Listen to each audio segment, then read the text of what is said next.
Nigeria is supposed to be the refining hub of not even West Africa, of the sub-Saharan African region. So, and I don't know why, we should continue to allow, some corrupt government officials to try and destroy a whole sector of the economy. Malam Paru has four of his children that he educated in Switzerland at the cost of $5 million for their secondary school education alone, not university. And this is Dangote and Farouk in a picture together. So which means they know each other. So they know each other. Because this their fight is strictly business and political reasons. Because they believe, say, Dangote built this refinery and they want to use this refinery carry food from their mouth. So they supply of petroleum products nationwide, and the claims by some media houses that they were trying to scuttle Dangote refinery, that is not so. So we cannot rely heavily on one refinery to feed the nation, because the Dangote is requesting that we should suspend or stop all importation of petroleum products, especially AGO and jet kero, and direct all marketers to the refinery. That is not good for the nation in terms of energy security, and that is not good for markets because of monopoly. Yes, Dangote dropped the price from 828, right, at the depot to 619. Are you happy with that development? Well, we are happy to buy product from him, and we'll be happy if that information is given to us so that we could have finished our stock before that product. Because now we brought 820, so what's the difference? About 129 naira. So when you multiply 129 naira by 1 million liters. Yeah, we stated so that anybody who has that loss is 129 million naira. He has lost money for capital to do business. They said, for the marketers, if I pray and I wish they will even lose more.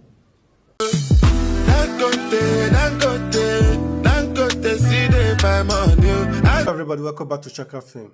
Breaking news, Engineer Farouk Ahmed has been sacked. Or officially, Engineer Farouk Ahmed has resigned. So for those of you who don't know Engineer Farouk, or who have not been following the story, Engineer Farouk is the CEO of the Nigeria Midstream and Downstream Petroleum Regulatory Authority, which means he is in charge of granting license to build a refinery in Nigeria.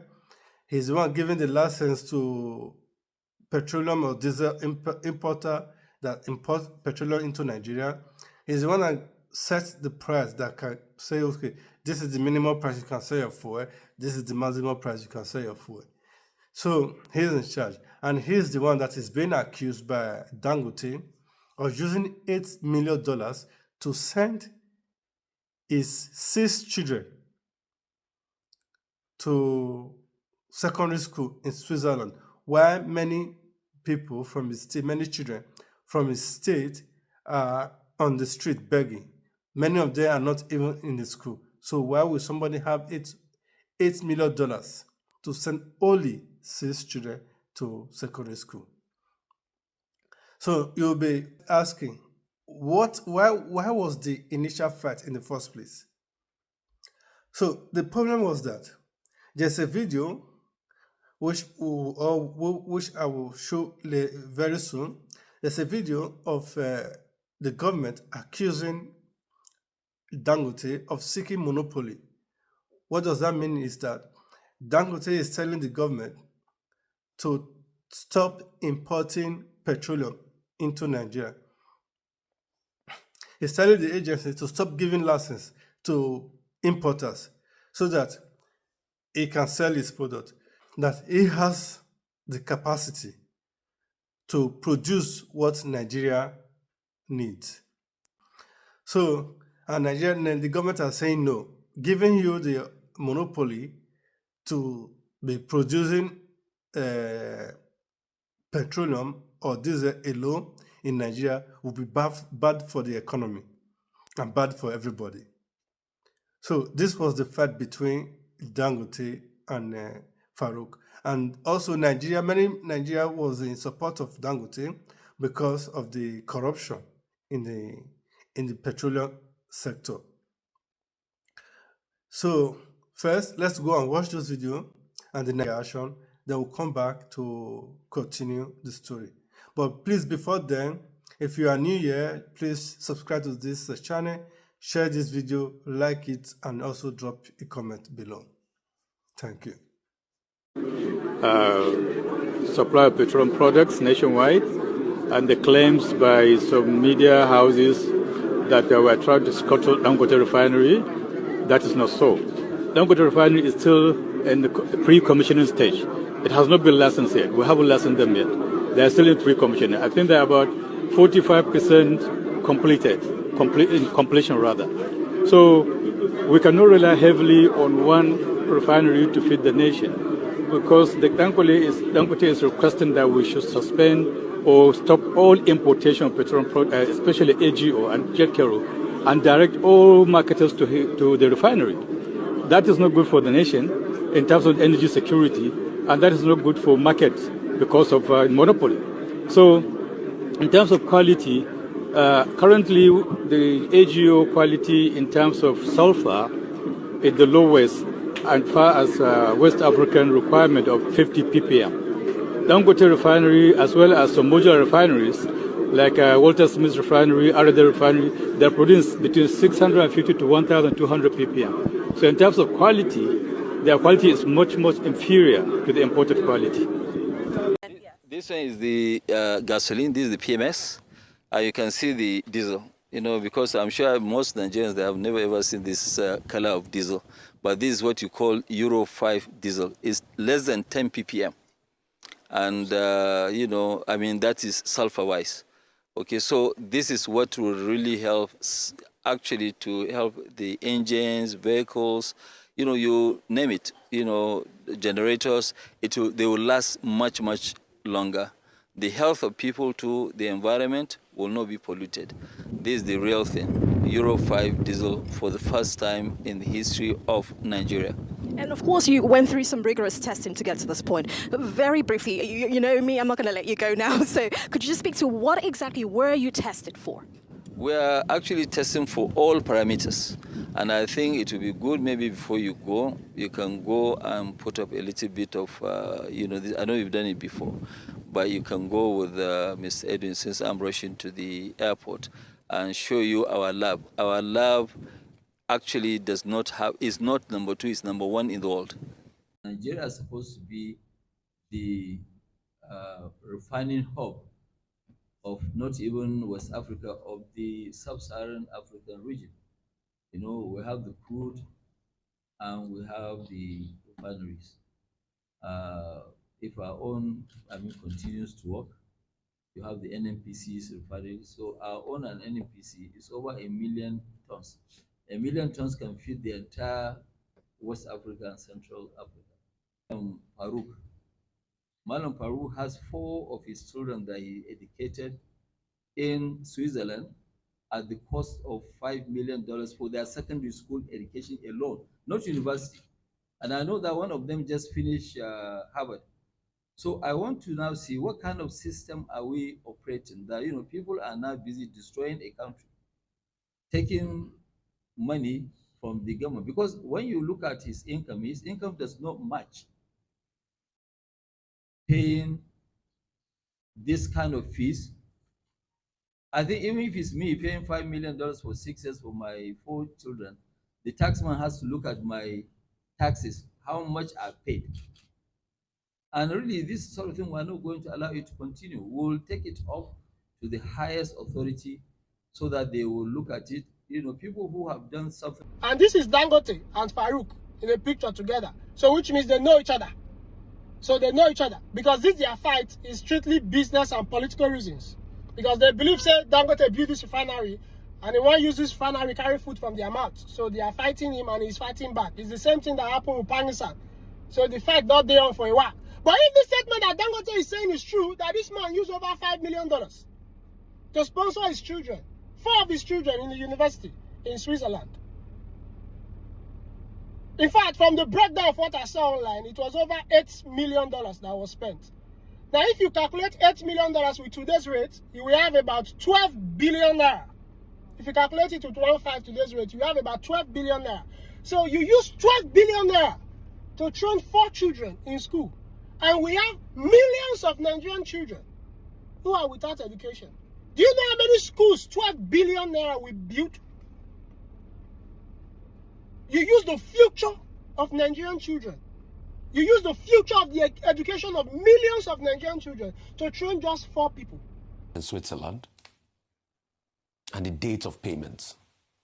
I'm not the one who, Rufai, I'm not the one who made the accusation. No. But Alhaji has said to his lawyer, to ICPC, that if the Kevin, you're here to speak for the Dangote Group. You speak in defense of the Dangote Group. So if somebody made an accusation, we want empirical evidence. All I'm just asking is, do you have the bank transaction of this to the schools listed, La Rose and a couple of other schools in favor of the Farouk kids and the dates these transactions were made? Rufai, when the matter gets to court and the court requests for evidence, the parties will produce evidence in discovery to the court. Can you confirm to me if the parties have that evidence? Alhaji has said through his lawyer to ICPC that if they need him to produce evidence, he will bring evidence. So let us wait for him to bring evidence to ICPC. But you do not have the evidence as we speak. So if you do not have the evidence... Rufai, as I said, I'm not the one... Kevin. I'm not the petitioner. I'm not the petitioner. Kevin, you are not the petitioner, but you are here to speak in favor of the petitioner. That's why you're here. You're speaking for the Dangote Group, pure and simple, Kevin. But you do not have that because evidence. His interest is the interest of Nigerians. No, this is your own interest, Kevin. All right? But you are here to speak in favor of the Dangote Group. So you do not have that evidence. As long as you don't have that evidence, you can't also espouse this talk about corruption. If you had the evidence, we'll have talked to Farouk. Okay.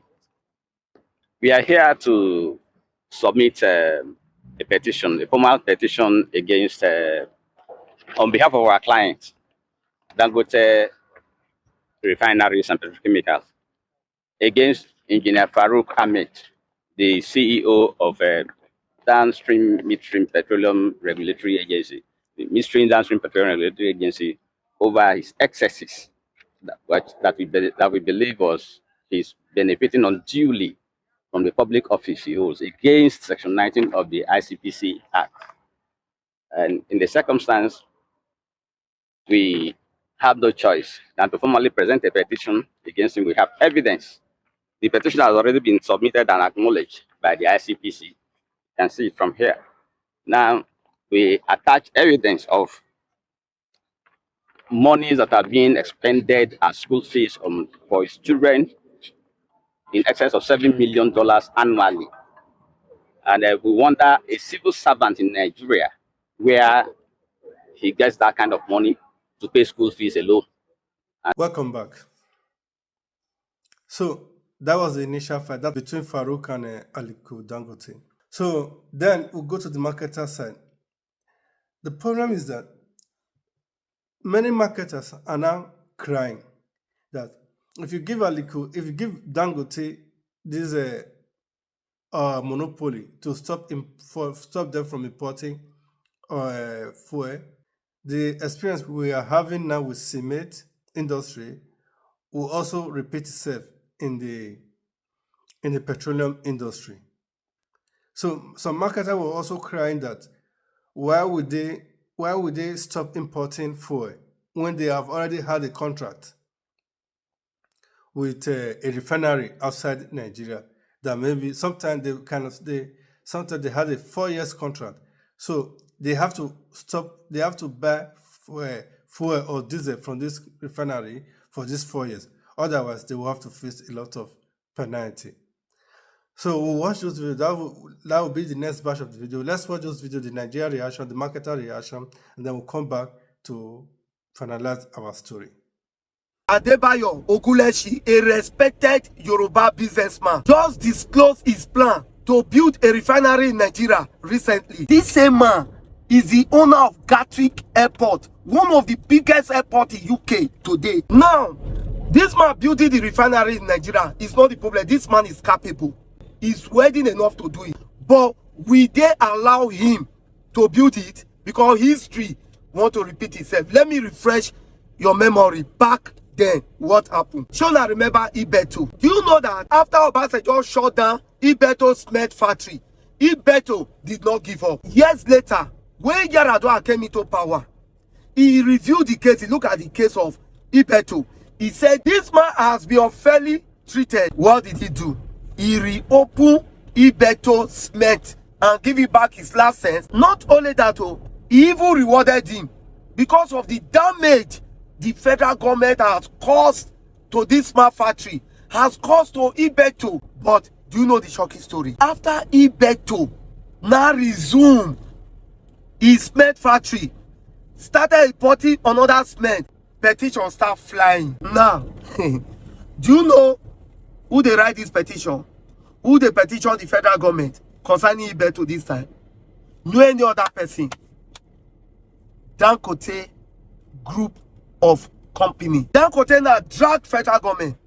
He made federal government understand, say, where they say, now they try produce from Nigeria to make sure say the Nigeria local production is well developed. Say federal government, they do bias, they can't allow Ibeto to come back. He challenged the federal government.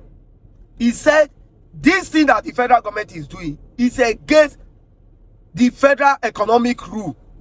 Imagine. Then he said, federal government not supposed to return that license back to Ibeto. That they must take her back. Why? Because he not say if Ibeto come back without force, cement go fall for Nigeria. Nothing, you know guy want one. Now, the question is this.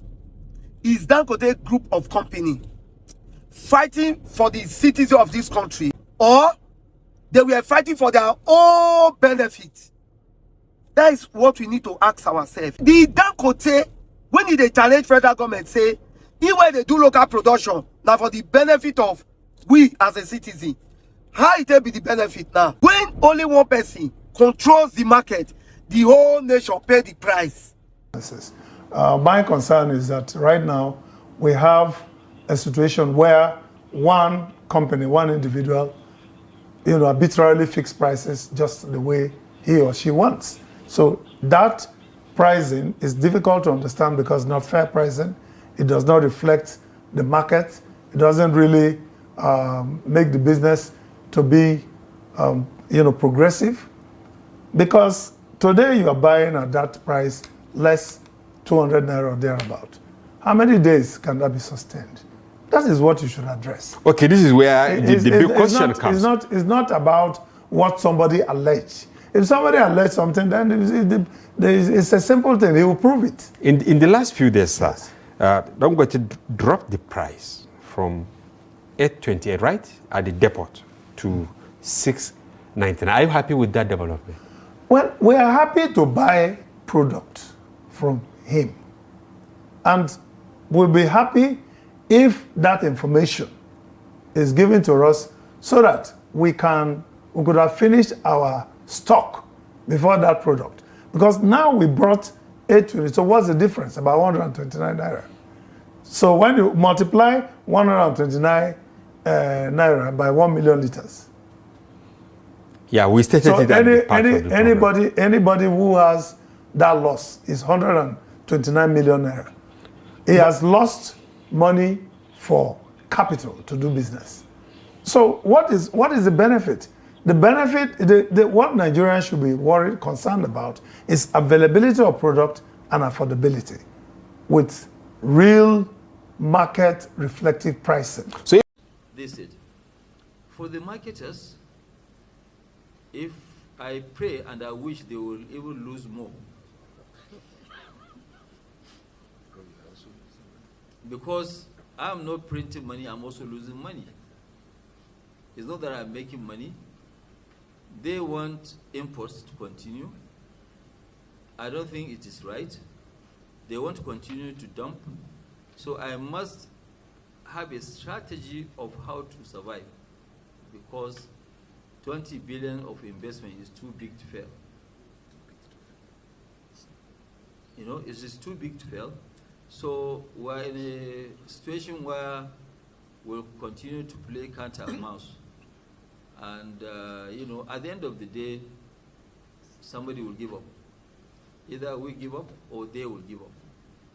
And I don't think if I will give up. What to say is this.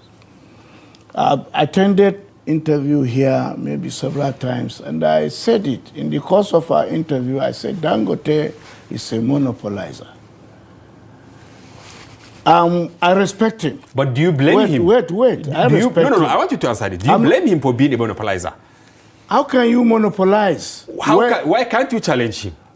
Well, in Nigeria, unless you have somebody backing you, look at the issue of flour, the issue of sugar, the issue of cement, the issue of pure water, everything. He has monopolized it, because even when Boa, his own brother, was trying to say, bring the price of cement down, there was a scuffle between them. So let's leave that one. No. So this cry from the marketer, or this concerns from the marketers, saying that they will lose a lot of money if Dangote, if they stop importing fuel from the refinery they have signed contract with, that it will be bad for them because they already signed a contract of maybe 2 years or 3 years or 4 years, and they have to buy a product from this refinery. Otherwise, they will have to face consequences for that. And they losing money is their cry now. So in all this, Dangote response, Dangote say he don't care. He even wanted to lose more money because he also is losing money. Even as I support Dangote, I'm also skeptical of Dangote, because the problem we have today with cement is that monopoly from Dangote. It is difficult for a new entry into the industry. Cement is more expensive in Nigeria than every other African country. At the same time, I don't have any sympathy for these marketers, because they've been in the industry for a very long time, but they prefer to import than to produce in Nigeria. They are the one that will make fuel to be scarce. They will import fuel into Nigeria. Nigeria government will pay subsidy. Then they will take the same fuel or diesel and take it out of Nigeria and be selling it to the neighboring countries. So now that Dangote has come to destroy or to disrupt their cruelty, now crying their foul cry. They've done it to Nigeria several times. They will cause artificial scarcity. During holiday time, they will not import into Nigeria. They will tell you they want to increase the price. Government will start negotiating with them. Before you know, there will be artificial scarcity, fuel scarcity in Nigeria. So Nigeria have been facing this issue. Now they have to face the consequences. So what is your point of view? Please drop your comment below. Tell me how you feel about this fight between Dangote and the agency and also the marketers. So what do you think? Is it for the benefit of Nigerians, or is it that Dangote is trying to kick out any competition? Then once he establishes it himself, then he can start increasing price just like cement. Please drop your comment below, and please like my page, share this video, and also subscribe to my channel. Thank you very much.